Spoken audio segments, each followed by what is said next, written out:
ଯେହେତୁ ମୁଁ ଜ୍ୱର ରୋଗରେ ଆକ୍ରାନ୍ତ ହେଲେ ବି ଏମାନଙ୍କ ମାଧ୍ୟମରେ ମୁଁ ଯାଉଥିଲି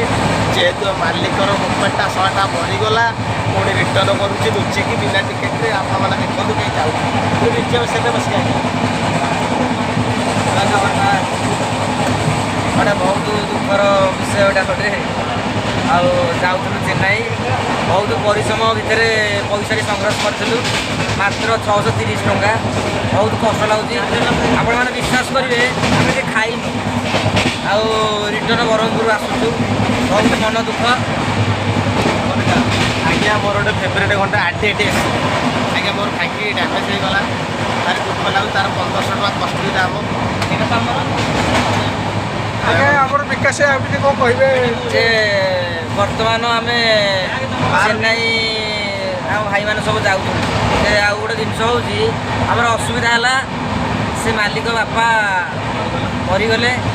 ଆଉ ସେଇ ସକାଶେ ଆଉ କମ୍ପାନୀ ବନ୍ଦ କରିବେ ବୋଲି ଆମକୁ କହିଲେ ଆମେ ଏଇଟା ବି ରିଟର୍ଣ୍ଣ କରିକି ଫେରୁଛୁ ବହୁତ ଦୁଃଖର କଥା ଏଇଟା ଗୋଟେ ଆଉ କ'ଣ କରିବା ଯେଉଁଟା ହେବାର ଥିବ ହେବ ଆଉ ଖାଇନୁ ସମସ୍ତେ ମନ ଦୁଃଖ ଲାଗୁଛି କଷ୍ଟ ଲାଗୁଛି କ'ଣ କରିବା ଜୟ ବନ୍ଦେ ଉତ୍କଳ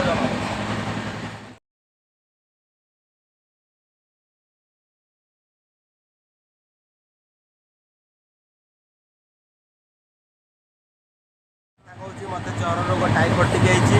ମୁଁ ବି କିଛି ଖାଇ ନାହିଁ ଏବେ ଗଲେ ଆମର ଏଇ ଭାଇ ଜଣକ ଅଛନ୍ତି ଦେଖନ୍ତୁ ଗୋଟେ କ୍ୟାମେରାଟି ଦେଖନ୍ତୁ କ୍ୟାମେରା ଗୋଟେ ଦେଖନ୍ତୁ ଏଇ ବାବୁ ଜଣକ ପ୍ଲେଟ୍ ପୁରା ଫିଲ୍ଅପ୍ କରିଦେବେ ଖାଲି ଖାଇବୁ କ'ଣ ଖାଇବା ଆପଣ କ୍ୟାମେରା ଆପଣଙ୍କୁ ଦର୍ଶନରେ ଆମେ ଖାଇବୁ ପରଟା ଚିଲି ଚିକେନ୍ ସୁପ୍ ଆଉ ତନ୍ଦୁରୀ ଚିକେନ୍ ଆଉ ପରଟା ଆଉ ଏଇଟା ଚାଉମିନ୍ ଆଉ କ'ଣ କରେ ରୋଲ୍ ଗୋଟେ ଖାଇକି ଦୌଡ଼ି ମାରିକି ବସ୍ରେ ବସିଯିବେ ଆପଣ ଖାଇବାଟା ଭିଡ଼ିଓ କରିବେ।